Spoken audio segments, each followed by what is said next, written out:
That was awesome, dude. I look at my leg and my foot and my ankle, my meniscus. I know I tore my whole back out, too. What, just from that? Hello everybody, welcome back to Screenstars. I'm here today to bring you my review for the 2025 action comedy, The Pickup. The film is directed by Tim Story and it stars Eddie Murphy, Pete Davidson, we've got Keke Palmer, Jack Casey, Ava Longoria, Andrew Dice Clay, and we've even got Roman Reigns in here from the WWE. Right, okay, the film focuses on Eddie Murphy's character, Russell, and Pete Davidson's character, Travis. They are armored truck drivers. Eddie Murphy's character is celebrating his 30th wedding anniversary, I think it is, or 25th, something like that, with his wife, Ava Longoria. So he wants to get the day finished as fast as possible, but he's given a pretty rough route by his boss, played by Andrew Dice Clay. He's teamed up with Pete Davidson's character, Travis, which Eddie Murphy's character is not happy with because, you know, he's the rookie, basically.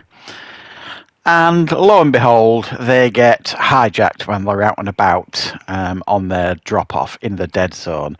Keke Palmer and her two goons try and rob the armoured truck. They fail, so she has to come up with a plan B.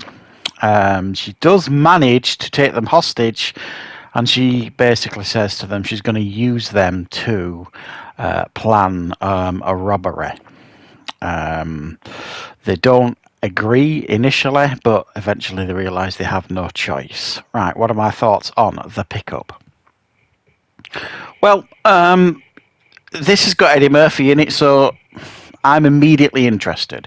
Eddie Murphy, I think, is a legend of the business, one of my favourite comedy actors of all time.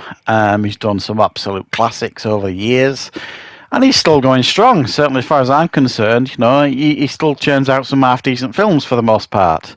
So every time there's a starring vehicle with Eddie Murphy in, I'm right up there. I'm really, really interested. So while I wouldn't describe myself as a fan of Pete Davidson, I'm happy to watch the film if he's pairing up with Eddie Murphy, so to speak. So the concept here is nothing particularly original, you know, robbing an armoured truck sort of thing. But the film does kind of transition into a different plot, if you like. Almost, it's like a robbery of an armoured truck that turns into a heist movie. With other plot points kind of shooting off, like Eddie Murphy's wedding anniversary, Pete Davidson, who has happened to fall in love with the woman who's actually hijacking him, which he knew nothing about. She basically conned him and got all the information she needed out of him, and he fell in love with her because he's a bit of an imbecile. So there's these other little bits kind of shooting off in each direction. She's got her own reasons why she wants to pull off this heist. And it all does kind of come together quite nicely by the end of the film. It did border on being a little bit overly convoluted at one point.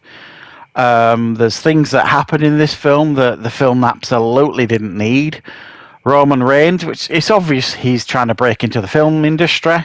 He makes an appearance. It's not as himself, so to speak. I couldn't tell if he was a fighter in this or a wrestler.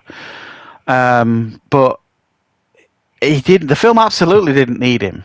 He was in the film 5 minutes and offered nothing. It was just a way to put another recognisable face in the film. It was odd. So there were things like that the film just didn't need, in my opinion. You know, that kind of stuff. And I don't like it when films do that sort of thing. Just kind of pry in a scene, I think, to accommodate somebody. But beyond that, it worked okay in a sense of it was fairly nicely paced. There are some actually some very good action scenes here that I thought were pulled off pretty well. Eddie Murphy, who obviously now is getting to a certain age, and he recognises that in this film. I've even seen an interview with him talking about this film where he basically says, you know, if I'm doing an action film and I've got to kick ass, I've got to acknowledge the fact that, you know, at my age, and he does in this film, and you've kind of seen it in the trailer if you've seen the trailer, where after an action scene, he complains that he's hurt his foot, his ankle, his knee, and he thinks he's pulled his back, that kind of stuff. So it does raise a smile, this.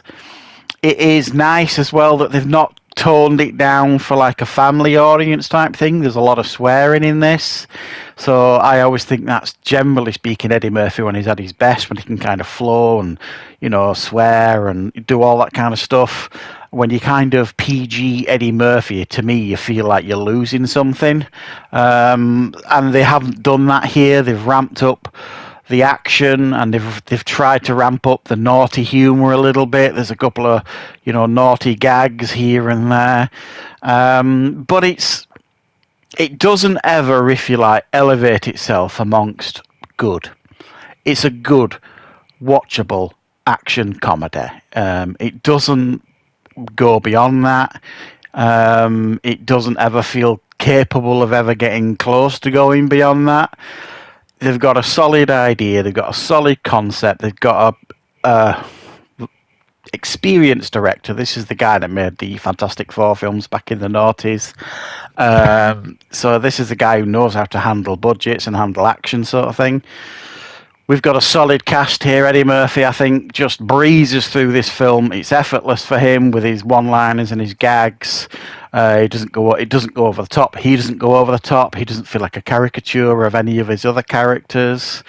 I think the on-screen like marriage with him and Eva Longoria, it was hard to buy it, but it was just really a plot point for the film.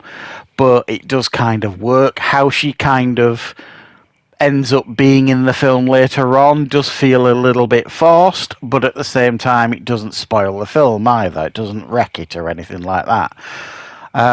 So it's actually one of those films where you do end up rooting for all the characters for all the right reasons. You know, you end up rooting for Eddie Murphy, you know, because he wants to, you know, get back to his wife and his family, sort of thing, to celebrate his wedding anniversary and get out of this in one piece. You end up even rooting for Keke Palmer's character Zoe, who holds them hostage, and in a way that the one who is really given the biggest gags, if you want to say, is Pete Davidson, and he did surprise me a little bit here. I can't honestly say that I've watched a great deal with him in where I've thought, what a talent. But then again, I can't say I've watched a great deal of stuff with him in the first place. But he actually has got some really good chemistry with Eddie Murphy in this film. They do. I always find sometimes when Eddie Murphy has got someone to kind of, you know, bounce off, you know, when he was in Martin Lawrence in Life, for example, things like that. Sometimes you can get the best out of Eddie Murphy. And it definitely probably brought the best out of Pete Davidson. They make a good team, and they're actually both quite funny in their own way. So I had a pretty decent time with this one. I've seen some reviews for this that I think are a little bit, I don't know what the right word is, a little bit unfair, a little bit cruel. You know, if you like solid action comedies and you like Eddie Murphy, I don't know if you go into this when you come out of it and you think, you're not going to think, wow, that's the best film I've ever seen. But I can't see anybody coming out of this not understanding what you're going in to watch and thinking that was a pile of rubbish. Because it isn't. There's quite a lot of effort gone into the action. The comedy's fun and charming without being over the top and silly. And I quite enjoyed most of the characters here as well. So, yeah, I had a pretty decent time with this one. So let me know your thoughts if you've seen The Pickup.